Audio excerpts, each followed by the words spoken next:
All right, guys, we're just gonna get started while we're getting Jess on the screen here.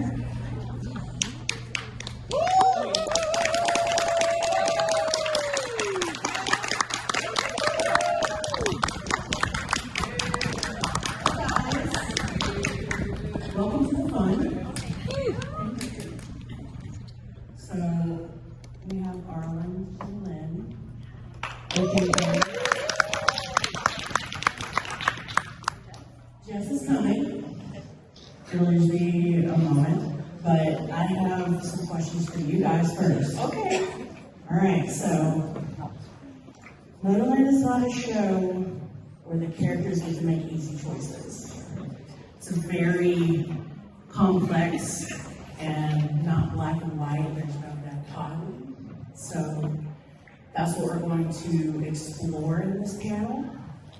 Just the choices that all of these wonderful characters have to make and how no one's evil and no one's all the way good. So I'll start with Arlen. Okay. All right. So Misha's push power that she uses to, make everyone kill each other or themselves. Yeah, that fun thing? I know it. It's pretty dark. Yeah. Just saying. So we saw in the Liberia flashbacks her desire to use them for good. And she put her trust in Alder to develop them for the Army's cause. What kind of personal sacrifices did Nikita have to make of herself to shift from wanting to use her push powers for good to be willing to commit mass murder for civilians to save witchhood from conscription? I got you.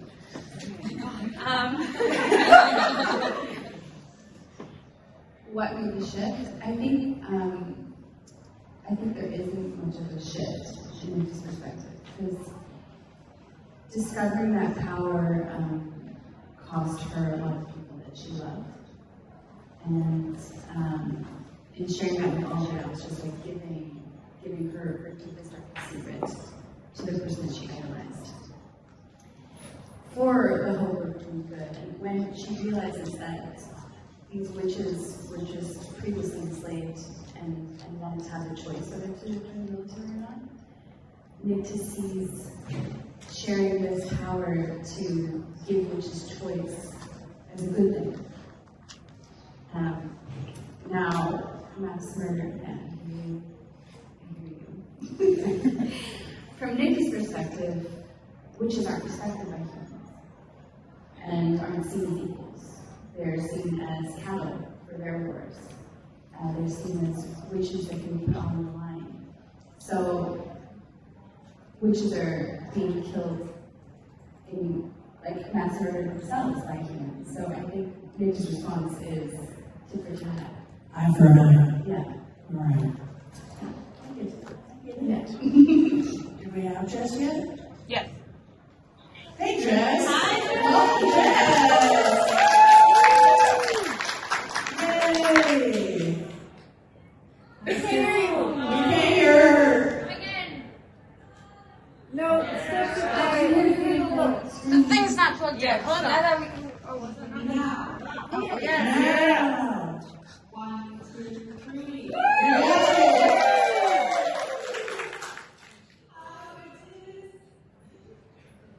All right, Jess. So I have a question for you. All right, Callie sees the good in people.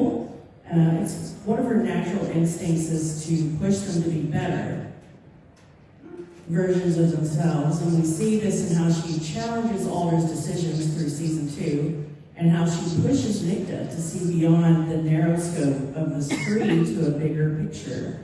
What sort of role does she see for herself in the revolution that she accidentally helped to set off?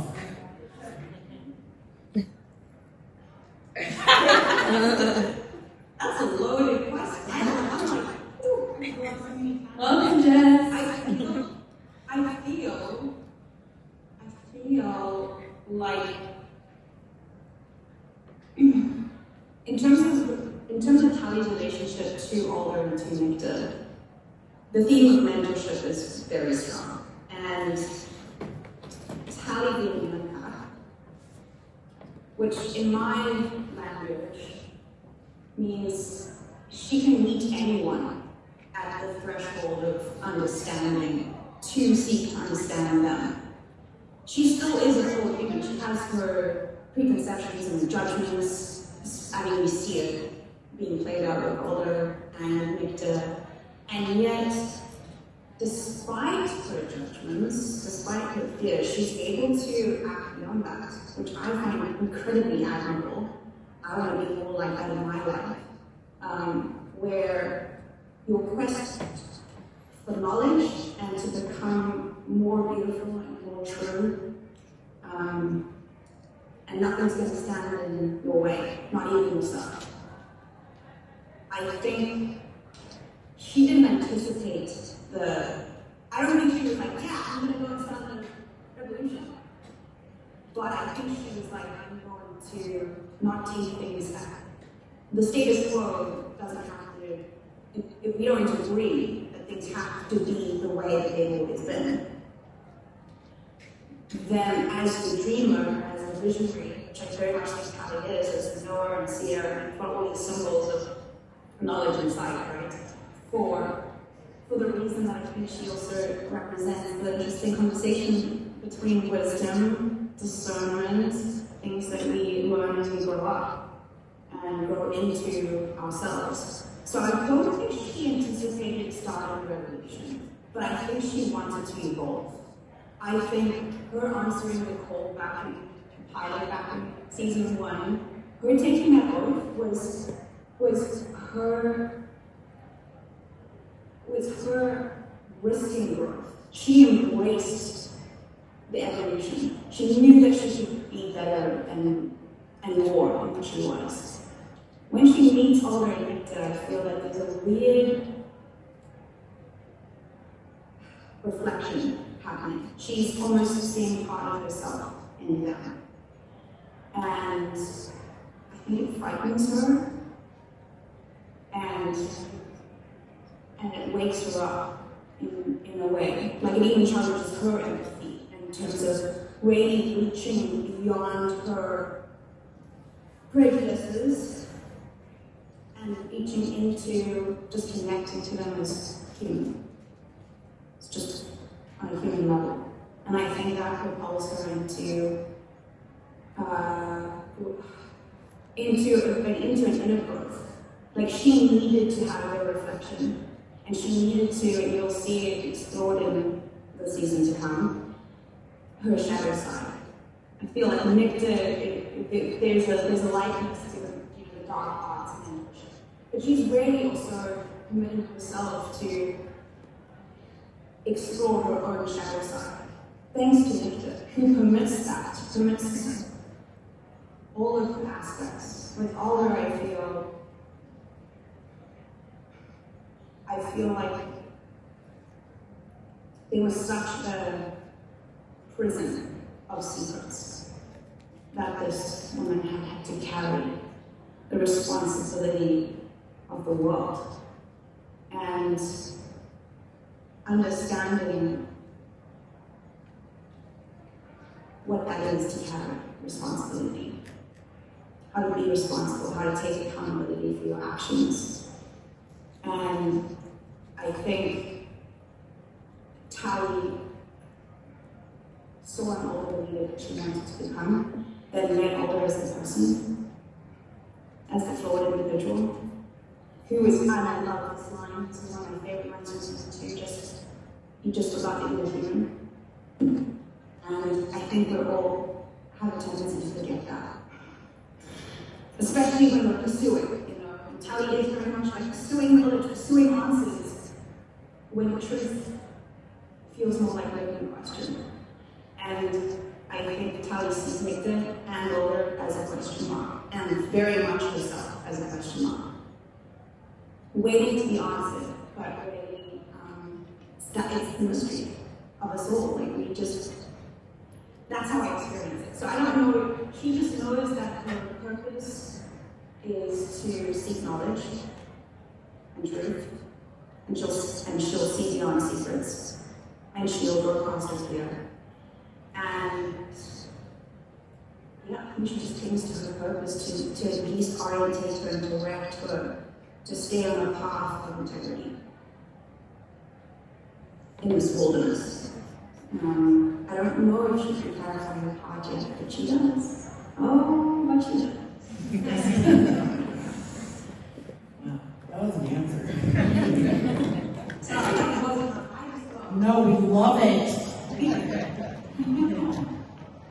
But so then, if there was an Alder prequel of her very long life where she's made all these choices, what would you most want to explore that wasn't like recorded by paintings or history books? Great question. And I've even teased with that idea and joked that they should make a prequel because, you know, we come to meet and see Alder very much in the books of the history and the sheaves and medallions and the portraits and all the grandeur that comes with that. And that's why I was so happy to explore the vulnerable side of her in season 2, because you don't become a legend or a leader without having gone through everything, right? And I think with everything, I would say one of the things that hurt her most or that were most challenging.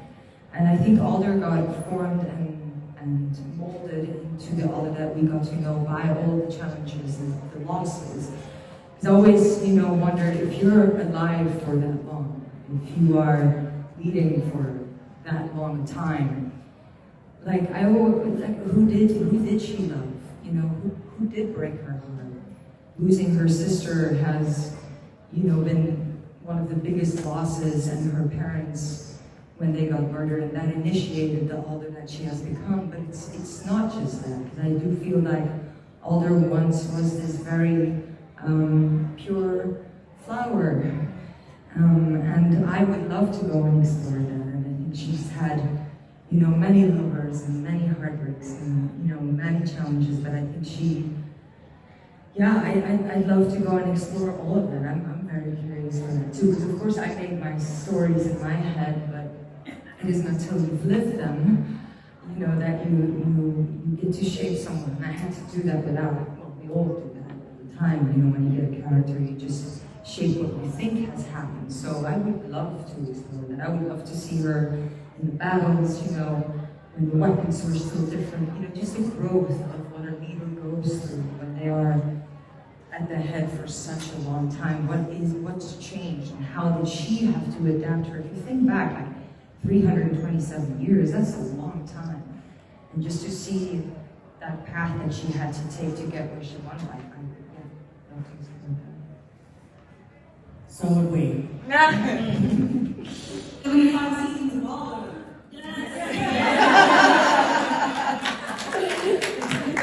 And also, like, you know, because I think the closest that Alder comes to having a daughter or a sister or a lover relationship, that is represented in these two characters. That is, you know, it's Arlen and Jessica, you know, and they, for me, reflect that the most, like, because in the beginning of the season, we were told that Nikita and Alder were lovers, and then they changed that. But I did keep that in the back of my mind when I was opposite Nikita. And then it was really lovely to play with Tally. And even though, you know, we had an incredible chemistry, and a lot of people, you know, took it further to like a flirting and a love interest, but for me, it was much more the mother-daughter relationship with that. So it was nice to have those two to see like where the heart is for Alder, and that gave me that opportunity. Well, Can I add something to what you just said? of course. The conversation of mother and daughter is like a huge thing in our show. And Tally's mother, we don't really get to explore much of that. We just more like feel the absence and her searching for mother-like figures. And I also think that feeds into the relationship of Alder and Nikita, and her wanting a mentorship, and her wanting to kind of see her. You can't hear me, can you? Yeah, we can. We can. Yeah. Oh, okay. Okay. And I feel like that there's something there that feeds the entire experience of how you. What's going on? Sorry. We can hear you. Lost you, but we can hear you.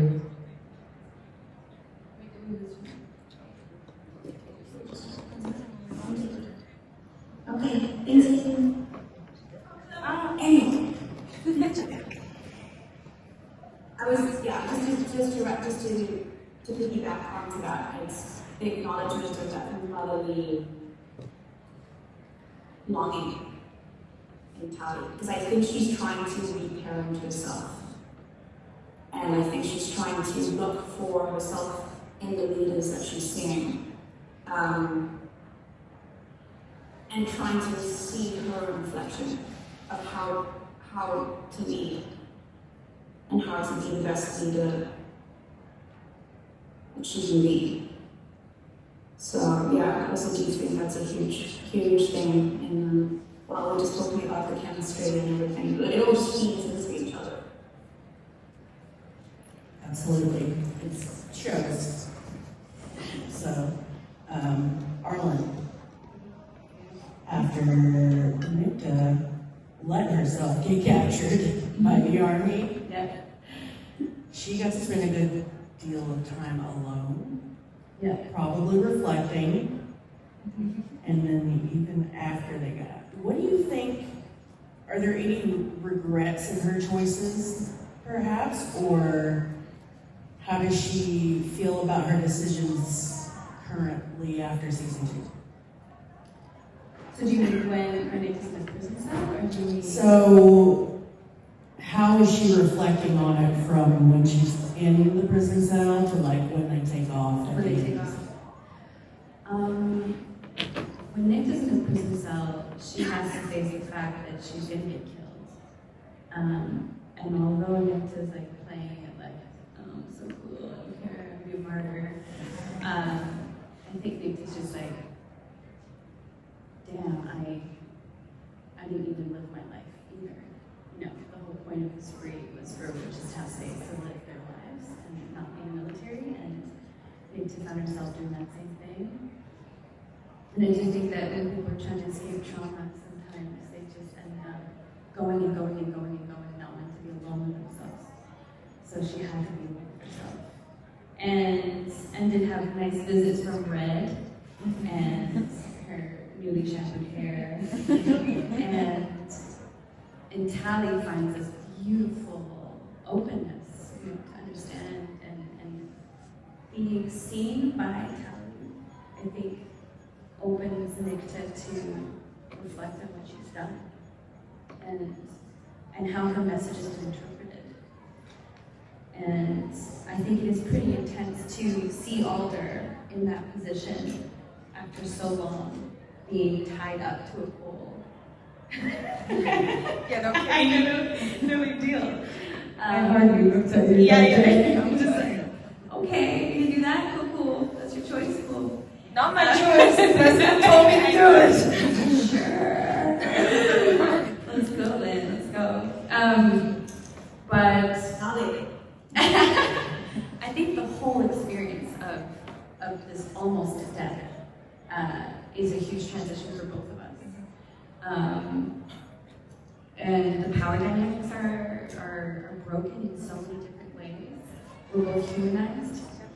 And so then to come back down to earth after everything, and then have the military now be kind of up in the air, now Alder not being in power, and now being with these young witches and all their different energies and desires to save the world and everything much. I think for Nikita, she's then in a place that's just like, oh, let's play. Let's go now. This is a new revolution. And I think that's why she says to Red, let's go, like, are you ready? Because it's a bit more of a free-for-all. And the rules aren't the same. There are no rules. So I definitely think Nikita has regrets. But I do think she wants to live her life. So living with regret isn't doing that. Fair enough. But when she was sitting in that prison cell, did she like sit on that dimple remark for a while, or did she just come up with that? Oh, Nikita just came up with that. Oh, that was off the Nikita's cuff. fast. Yeah. It's just a big word. Yeah. I see how it is. How did Tally feel about that? I mean, hold the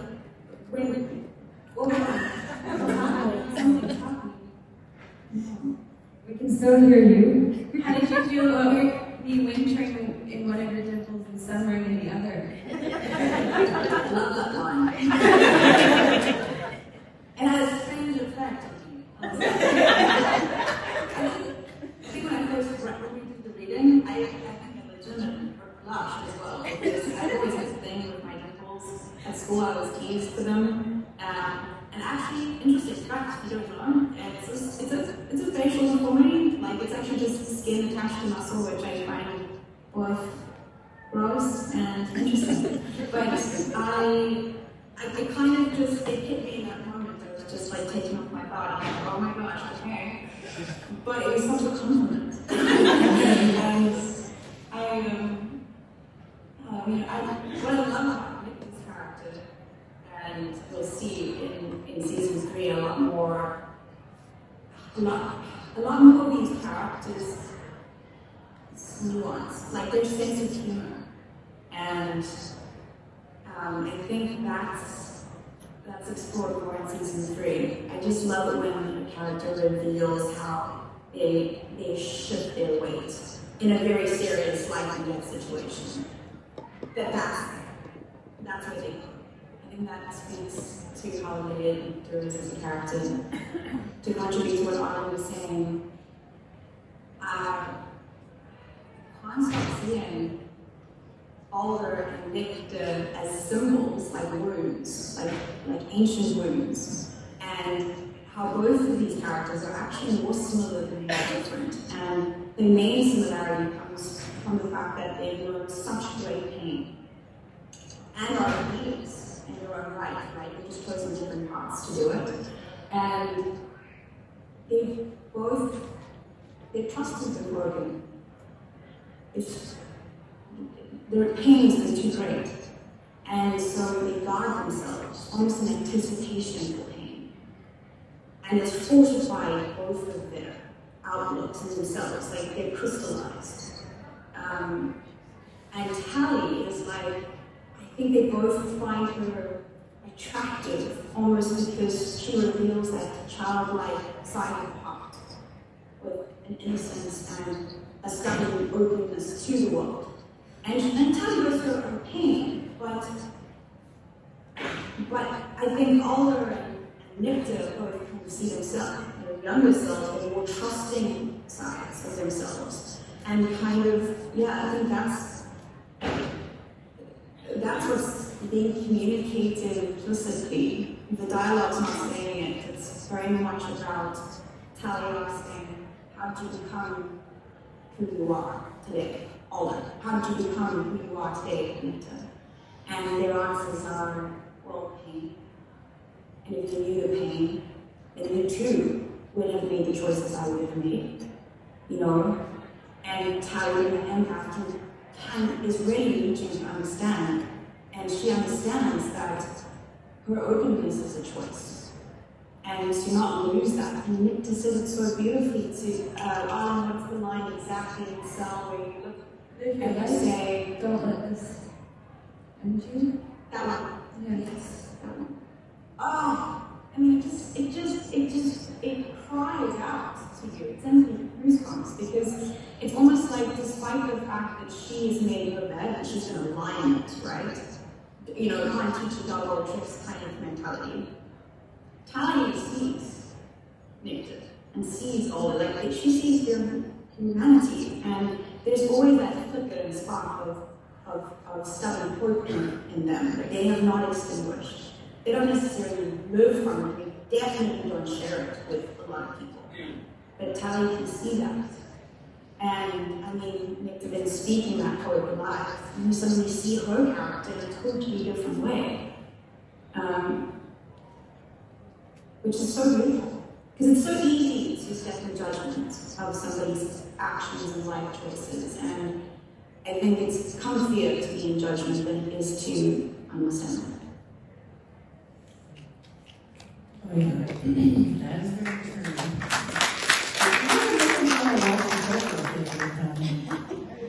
Which is probably a good thing, but so Lynn, Alder has lived for centuries and been in a position of power to make life or death choices for a very long time. How do you think that affects her concept of morality? Wow, that's a good question. I think her morality did get affected by it, because I think if you do it for so long, morality starts to change, almost. Where you start, morality for her would have been different than 100 years later, because the world around her was changing as well. And for me, Alder has always, every decision that she's made for the military. She's made for the good of the recruits, the soldiers that she had. So, her morale was always, even though it shifted and shaped in different ways, it was always pointing, if I can say that, to the north, right? If you just want to have, I think she's always had it in one direction. If anything, her morality became, I don't want to say less, but she didn't think about it anymore, because she just knew whatever she was choosing to do was for the good of the military and her leadership and where she wanted this world to take. Don't forget that Alder shaped America. She made a deal and to save her own kind, because they were going to kill all the witches. And she was able to make the Salem court go, no, you're not going to kill us, because we are going to fight all your battles and win them and, make America into what it is. So I think she's always had that in her forefront. So her morality, even though it didn't change for the good of the choices, but it just shaped with her. Does that make sense? It does. Yeah. Absolutely. And Jess, in season 2, Tally witnesses firsthand the martyrdom of Esther Brooks rebels. So, she also sees how Alder's role in the massacre led to Nikita creating a spree. So both Alder and Nikita did, quote-unquote, bad things in the name of what they believed in. But from their point of view, they were doing what they believed was right. And that all comes to a head during Nikita's trial, where Tally poses the truth out of Alder and Nikita is spared from execution. But do you think that's enough of a conclusion? Are there good things and bad things Alder and Nikita did even out? Or would Tally still want justice for Easterbrook's rebels?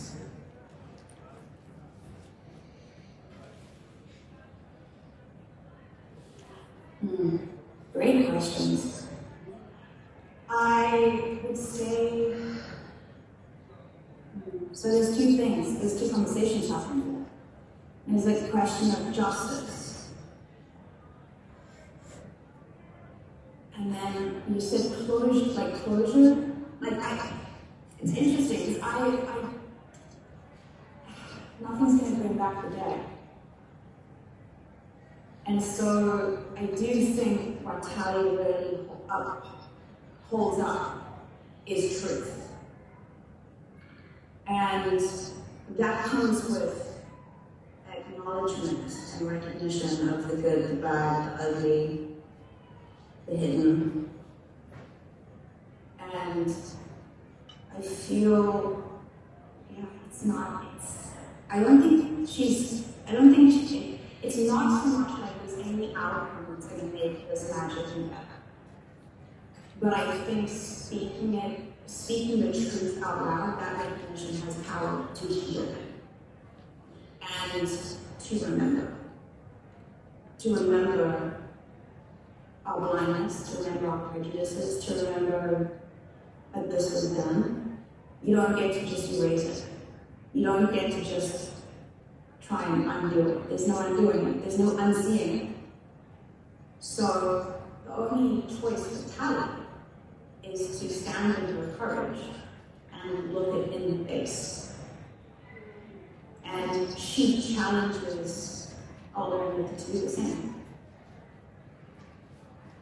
And I think they have lived a lot of their lives in Lyne, keeping secrets. And there's a difference between privacy and secrecy.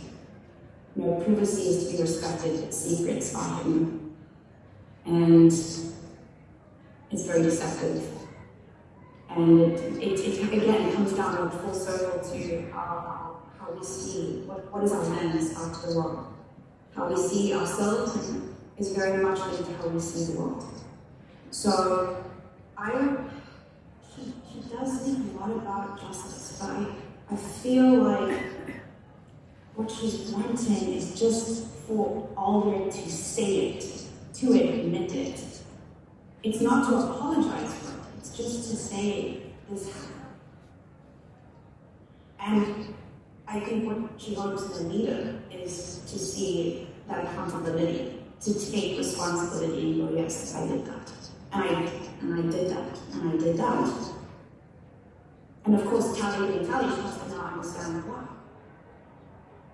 And that's when it comes into that conversation about humanity and morality. Like, what we find to be right and wrong, what we make the choices we make in the moment with what we're given. We play our hand as well as we can play it. And no one gets to stand in judgment of us for that. Because when you're there, when you ask, no. Everyone's trying to do their best. So that's, I don't know if I've answered your question, but I do feel Tally might, the justice that she's seeing dispensed in her world doesn't quite fit for her. So I think she's trying to dream up of a just world. I think she's wanting to lean towards that and dream up what it could look like. But I don't think she knows that yet. Outside of just going, tell me the truth. Say it. I dare you. Well, she's still super young, so it's quite a lot she's dealing with. No, it's like, oh, why is it all that way? And I do that, and you see Roland and Arlen place, it's so amazing. First of all, I just say on the first start of this. Amazing. Rebecca. On screen, they bring so much nuance and power. I mean, I get to almost do nothing. I just have to be as present as possible because I know these two will serve. They will come ready to serve everything. And I have to have a level of courage to co-star on with them. I'm just trembling in my boots, and it's the most exciting and terrifying thing. It makes me feel utterly alive. So that probably has a lot to do with the electricity that's felt between us. It's my reverence for the artists and people that I get to act opposite, let alone the characters that we get to portray. So yeah, I just have to slot that in there and say, conversations these characters are having, just now getting into it with you guys. There's so much to unpack. We need 74, 75 seasons.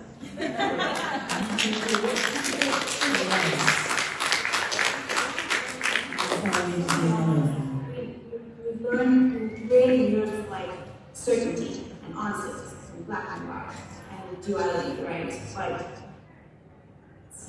truth is a far more tricky, gray area to traverse through. And that's, I think, what the three of us, in terms of the characters, we try and, that's the conversation we're ultimately having, I think. How to keep yourself open in a world of pain.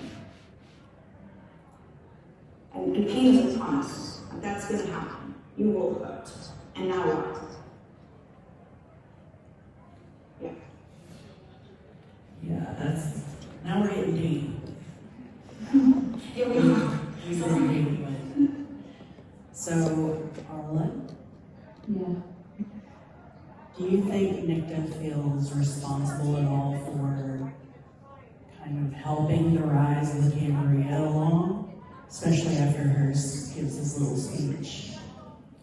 I think in that moment Nikita's very vulnerable, and so that hits her pretty intensely. So I think the first instinct is just to be like, oh shit,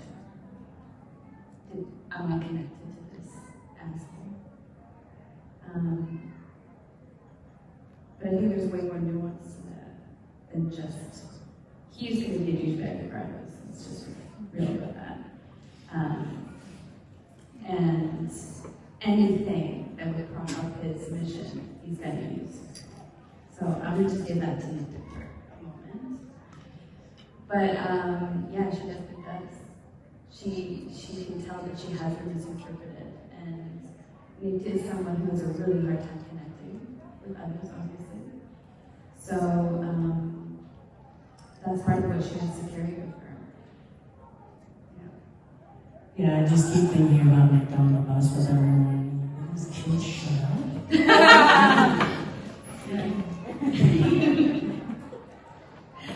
I really want to see that. So how was shooting that whole execution scene for you three? Like, you each had way different perspectives. So can you just talk a little bit about each one of them? Well, being tied up in the middle of a major room full of people and cold. I was so cold. Because I didn't barefoot. I put my sweater on my feet. I was just like, and sometimes I forget to untie moving tapes. Did you not remind me? I'm like, excuse me, I'm sorry. And the worst was when that piece of hair would be on my nose, and I was like, oh my god. No, that's the worst. Because I couldn't scratch my nose. And at one point, Jess came over to me and was just like, how are you doing? I was like, I would really love to be untied and between tapes. And then Jess just went like,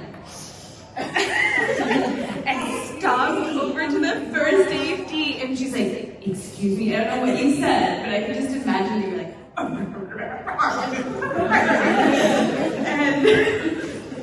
from that moment on, I was untied, for sure. So thank you, Jess.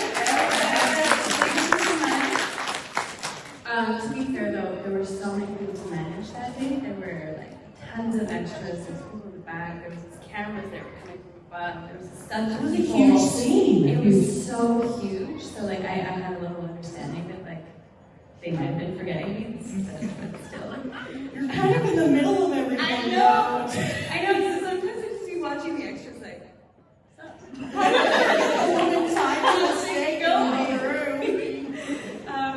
Or just at least, I'm like, please someone roll up my feet and then lift up and started to my toes. So it was really nice. But I was glad it was me who was in that position because I think that could be really traumatizing to be tied up like that. But set was full of love and energy and beautiful humans. And so like I was kind of vibing, and I was also taking moments to just be like, so what is it like to be just like very vulnerably standing here with all these people staring at me? It's an interesting experience as a human being. But it lent so much to whenever I was facing Lynn. Because there wasn't much I had to do. I just had to look into your eyes and just say, this is what you're doing right now? And I didn't get to speak. I actually didn't have lines. I just had to stare at you. And I don't know, I felt like it just gave us everything we needed for that. And then just coming in and like putting her life on the line was just like, there's a lot going on in that scene. So emotionally, it was very intense. It was very intense. I remember the day before. I mean, you gotta understand when we shoot a scene like that in the hangar that we did, technically, the first day, you shoot everything from this side. It's only on the second day when the cameras turn around when you need to be able to match the emotion. And what Alder had to go through that day, coming in, being, fierce, knowing that she's saving her name by the president of, keeping, like, whatever how you say that, her honorability. But she knew that she was doing something that would go against the whole concept of witches, because witches don't kill each other, or are not supposed to kill each other. So for Alder to agree with the president who's using that line and saving hers, for me that is possibly the one moment where even I questioned Alder's intentions. I don't sit on my knees often and pray. I meditate a lot, but I do remember before those 2 days, I was on my knees, asking the universe, please get me through this. Because Jess and I also had an incredible choreography and fight sequence to get through, and God for amazing stunt people who step in when we get tired, because you do get tired. But it was such a range that I had to continuously go through. And for me, when I work with my co-stars, it's not just about my performance. When the cameras turn and they're not on me, I still need to give everything, if not more, to my people to elevate them to their best performance. So those 2 days were, I think, one of the hardest 2 days that I've had on Motherland, just to continuously give everything and make sure that every moment was solid and there, because there was so much going on.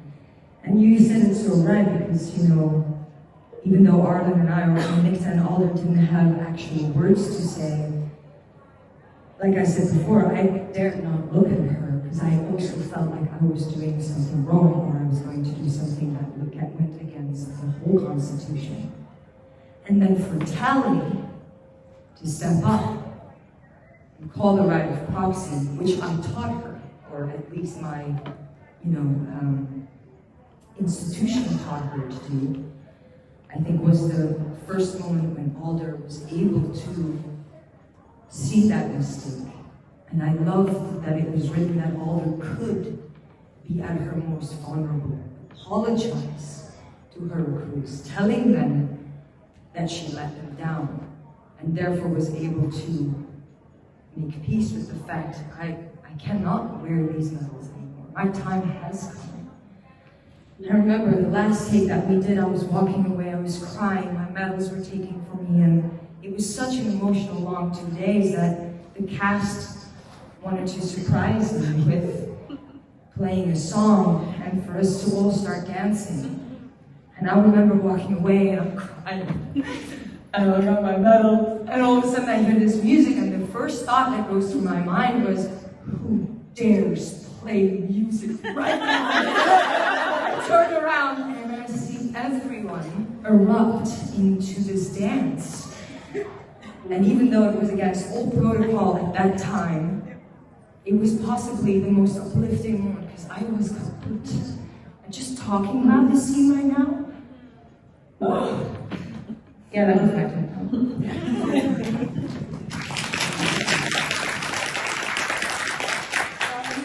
Pictures are about dancing.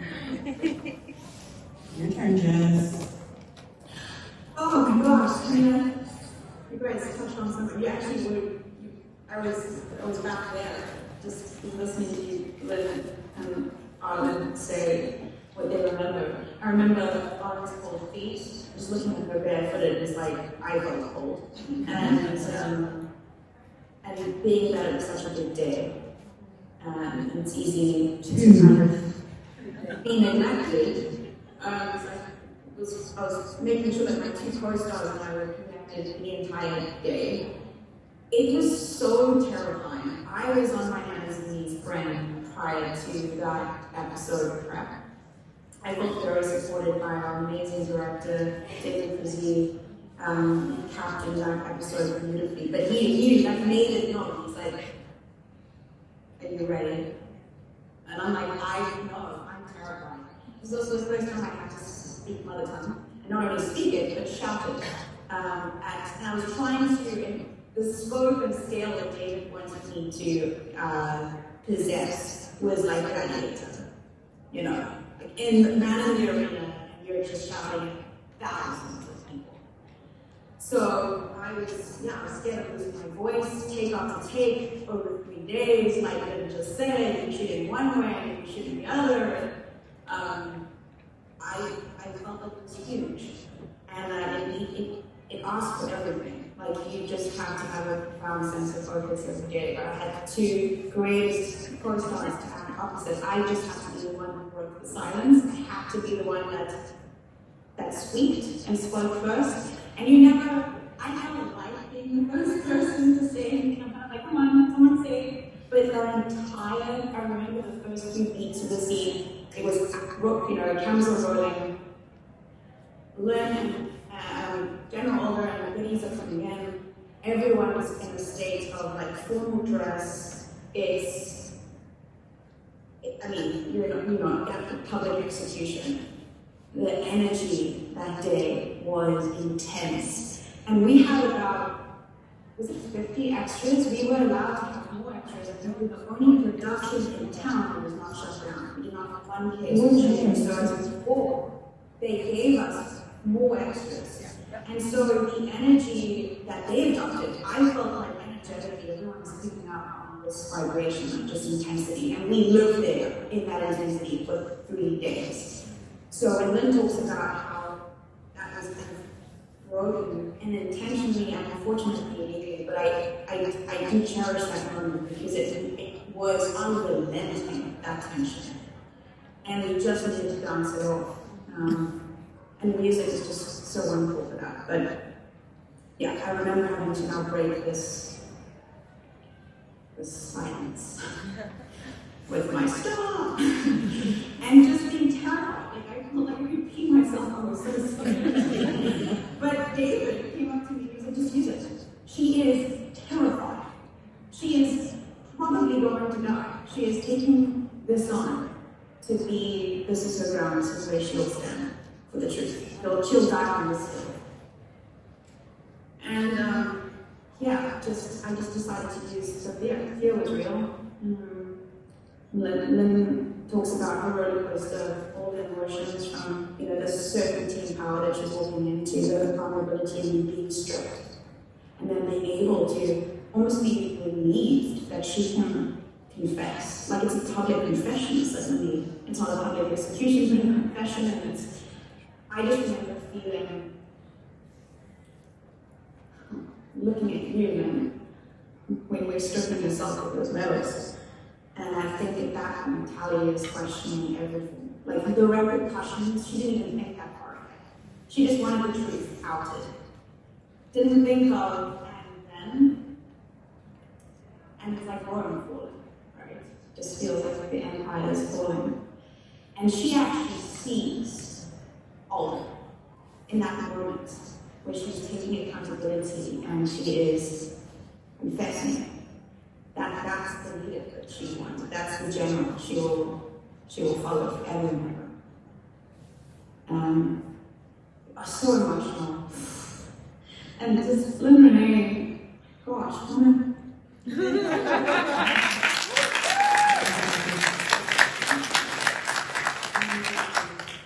Arlen was like, I was aware of you the whole time. But it was interesting because Nikita and Tally, like, she knows enough to know what to do. But she gets to know Nikita, I think for her was a symbol of if we kill our own, then what do we stand for? What are we fighting for? Then we're fighting each other. And yeah, I feel like in some way, in terms of my preparation, it was like Tally's defense for humanity and what she will live and die for. But Nikita very much becomes a symbol for her. Yeah. Yeah, it was so hectic. That shooting in that scene was just unbelievable. One of the hardest things. Yeah. One of the biggest challenges I've had to face is, and so privileged to get challenged with.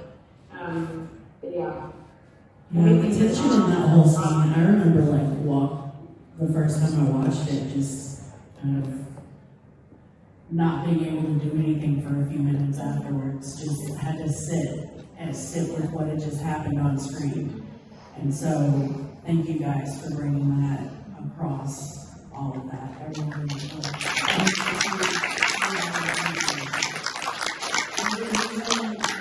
Army of switches, and it's because you guys did a wonderful job bringing all of this up. So that's all the time we have, unfortunately.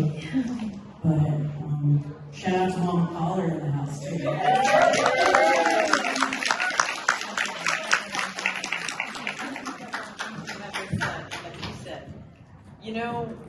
When she said that she does more for other people than she does for herself, that's totally effing true.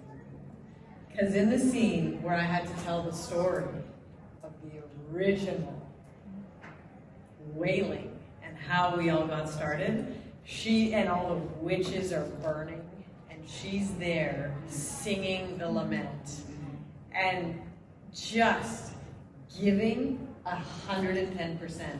While the camera is on me and on Taylor, so Willa and Rael, and Willa's telling the story. So the camera's pointed at us, and we're looking at Lynn, and she's in the background, going 1,001%, so we could tell that story.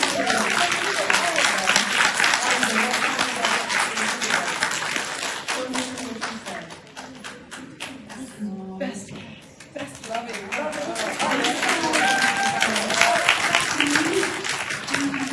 Any questions? Because they were really awesome.